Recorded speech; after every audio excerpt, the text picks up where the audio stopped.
Hey, what's up, everybody? It's me, your boy TPT, coming at you not live and not from Twitch TV. I hope you're having a fantastic morning, afternoon, or evening. Today, we are going to be doing another Europa Universalis 4 achievement video. So this particular one, we are playing as the Caliphate, though originally we were Persia. And that's because we did two primary achievements in this one. We did Dar al-Islam, which is unify Islam under your rule, and the King of Kings, complete the Persian mission tree, which, as you can see here, it is quite extensive and definitely a little annoying at times, to be perfectly honest. But we did manage to get there by 1730. We actually completed the mission tree first.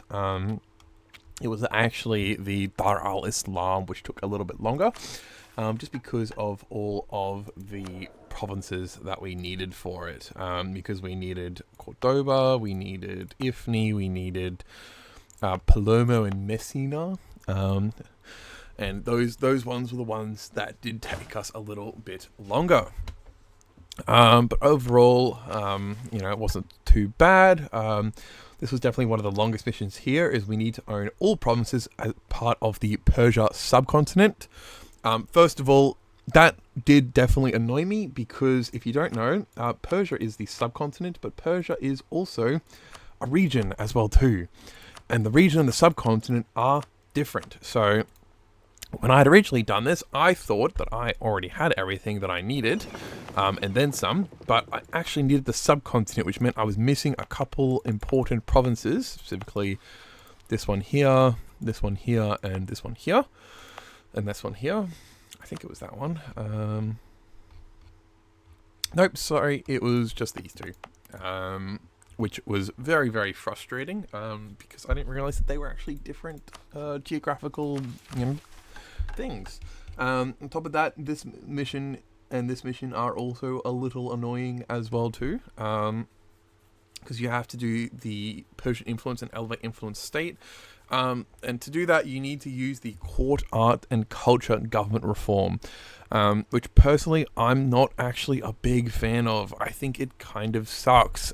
It's supposed to kind of emulate a taller playstyle in which you play very heavily around your vassals, but frankly, particularly if you're trying to complete the Persian mission tree, or restore the Sultanate, the Caliphate, it's just not that good, and it doesn't really give you what you want.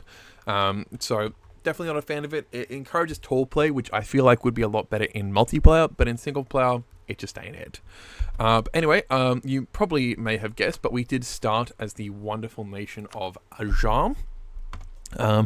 They do start off very close to actually being able to form Persia already, because luckily Persia does not require administrative tech 10. Now, I will also say in this war, we actually almost could have formed Persia already here, but we were missing the province of Command, because I thought we needed Tabriz. But we actually could take Command or Tabriz. So we could have actually already formed Persia by now. So that was a little bit of a rookie mistake on my part, but that's fine, because we do then beat up QQ quite soon. And we do still form Persia quite quickly. So as you can see here, just kind of eating up our smaller neighbors. There we go, made our way all the way to the Caucasus to block this off from the Ottomans. We were allied to A. Koyunlu at the time. And A. Koyunlu was allied to the Ottomans, as was Karaman, which I actually feel like was a very bad mistake on the part of the Ottomans, because by allying AQ and Karaman, they were basically cutting off their eastern expansion, which obviously I'm not going to complain about very much, because it was very useful for me to have a weak Ottomans, but definitely did handicap them in the long run. Because obviously that you can't get, it's a lot harder to get down to Egypt and stuff with if you don't get the permanent claims, which you get by conquering all of this land here. So Definitely a bit of a rookie mistake there from the part of the AI. It essentially meant that they only really had one way to expand, which was westwards, which was not particularly easy either, given that Austria became incredibly powerful in this game. I mean, look at them already. It's 1536. They got the Burgundian inheritance. They got most of Serbia and Bosnia. They got most of Hungary, chunks of Bohemia, as well as all of Austria proper itself. And obviously, the Commonwealth and Russia are both pretty strong, although the Ottomans are stronger in that mid-game, early game. So, we didn't really mind too much as well. We just decided to spend eastwards instead, obviously, to get all of that glorious, glorious trade in the Persia trade node, as well as for those missions. Because, again, we do need 100 provinces in India to be able to complete that mission. So we definitely did have to do a pretty significant amount of eastwards expansion anyway, and obviously that land is all incredibly rich and useful, so absolutely no complaints from having to eat it up. Obviously, Ottomans did eventually break with AQ, which allowed them to get the permanent claims on the Mamluks, but then I made sure to try and cuck them as much as I could. Unfortunately, I made a critical mistake here. I should have taken the province of Bukhara to completely cut them off from the rest of Egypt, but thankfully they did not capitalize on my mistake. They only took as far as Alexandria, because I couldn't afford Alexandria in the war, but I'm pretty sure I could have afforded Bukhara, so a bit of a rookie mistake on my part. But again, they didn't capitalize on it, and we were able to already start beating them, as you can see there, because we are just incredibly powerful at this point. We're very rich. We're already getting all of Persia. All of our manufactories, as well as starting to funnel from Gujarat and Delhi and Doab. And so because of that, we are just the strongest nation in the world by this point already. Combine that with the fact that Persia is just a incredibly powerful country as is, particularly in vanilla EU4.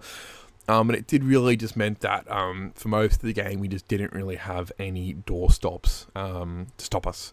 So the only real problem we really had was with Austria-Hungary towards the end here, because they did take pretty much all of the Balkans, which you'll see shortly. They did take all, they even manage to snag away Constantinople from us, as you can see there. And later on, they did also steal a pretty important province from us as well too. So we're just continuing to eat up basically everything in the nearby vicinity. As you can see, just once again, incredibly powerful, incredibly rich. It's a bit of a shame with this westward expansion, obviously, because it doesn't really give us much impact trade-wise, but you can get some pretty cool modifiers like Mamlukian administration. God, that's a bit of a tongue twister.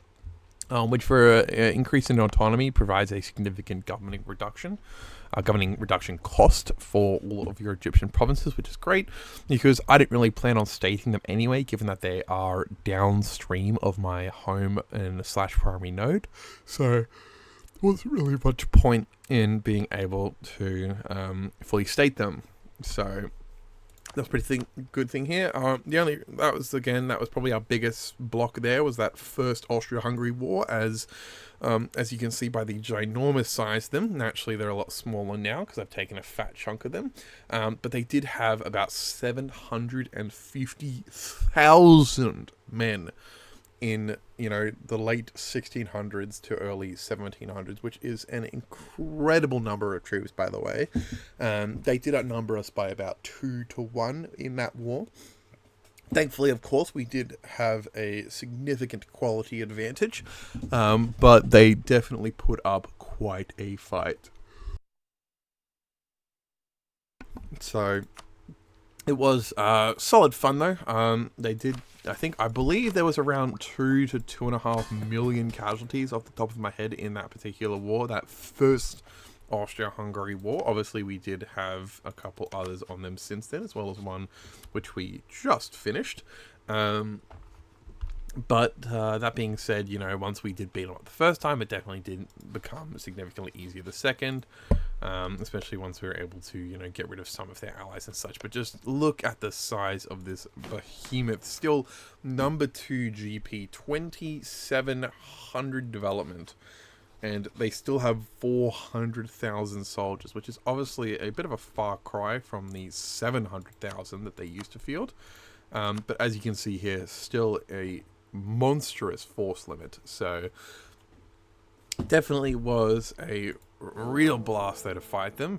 Definitely kept things, pretty exciting. And gave us a good mid-game fight. Obviously, we did stream all this game over on twitch.tv/TwinsPlayTickets, so be sure to head on over there after you check this out if you'd like to watch more. At the time of recording this video, I will be live, most likely with Christian Japan, or possibly whatever our next run is going to be. But that being said, I think overall it was a pretty fun experience, obviously having to snake our way over to Spain and to Morocco, as well as getting a foothold in Sicily, and, eating up a larger chunk of India, because as you can see, just so much rich land over here. I mean, look at this, 403 ducats in the Persia home node. We make 783 ducats a month from gold and 1,081 ducats a month from production. Part of that is also because I did develop quite a bit of this nice land here. I developed both of these ones for institutions. That's why I did it, was because I needed to get printing press and I needed to get colonialism. Which was why we did it. As well as, obviously, we did get global trade, because by that point, we're already the richest country in the game. Naturally backed up by the fact that we are economic hegemons, so we're getting those 25% goods produced. So if we look here, we are making 20 ducats a month in Lahijan, as well as, 12.7 ducats a month here, because we've got silk is worth 6 ducats a month. You can also get a temporary mission, which increases that to, I believe it was 10 ducats a month, up in the, where is it? It's in here somewhere. You do get Riches of Asia, obviously, which increases the price, but I believe it's one of these missions here. Persian Rug is also a very nice modifier. That one goes with the guilds, the merchant guilds, which provides us an extra 15% goods produced in every cloth, silk, and dyes province, which obviously there's a lot of over here. Look at all these silk provinces. I mean, just look at it. Look at them all. And on top of that, we also have quite a few cloth provinces as well. I mean, India is full of them. And it's a very nice trade good there. I mean, look at that. 5.1 ducats. 15.65 ducats a month just from production of that one province, which is just incredible. But yeah, so there's just some really, really powerful modifiers that you can get from Persia. As you can see, we are also trading in just so many different ones.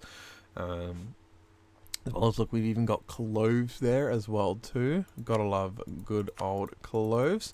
Usually only found over there, but you can also get them in Cairo, as well as Zanzibar as well too, if you complete,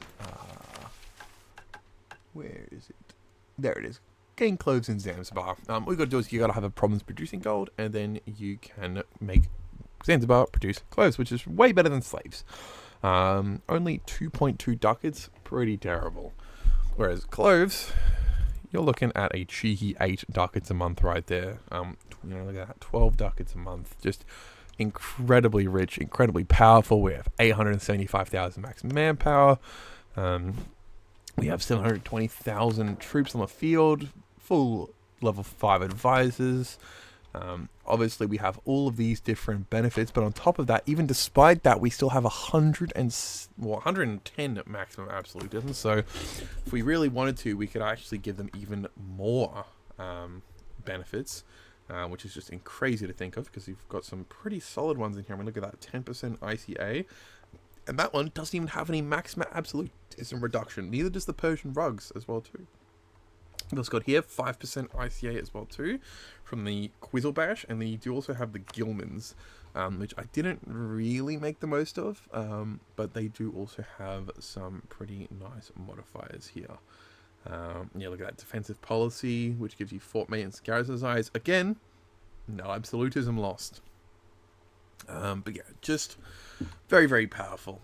Anyway, it was an absolute blast to play this on stream over on twitch.tv/twinsplaytekkit. So if you guys did enjoy it, obviously you can feel free to hit that subscribe button. Feel free to head on over to twitch.tv/twinsplaytekkit to watch me play this live. Again, will most likely be either Christian Japan or whatever our next run will be, because our Christian Japan is looking very, very strong. Even stronger than this Korea is currently looking. I mean, that is a chunky Korea. It even has Japan as a tributary. That is also a very chunky looking Wu as well too. But yeah, but until then, I hope you guys have enjoyed. Be sure to check out the next video when it goes live. Join the Discord if you haven't already. Obviously linked in the description down below. I am trying to work on making it more active. But until then, I'll catch you guys next time. Peace.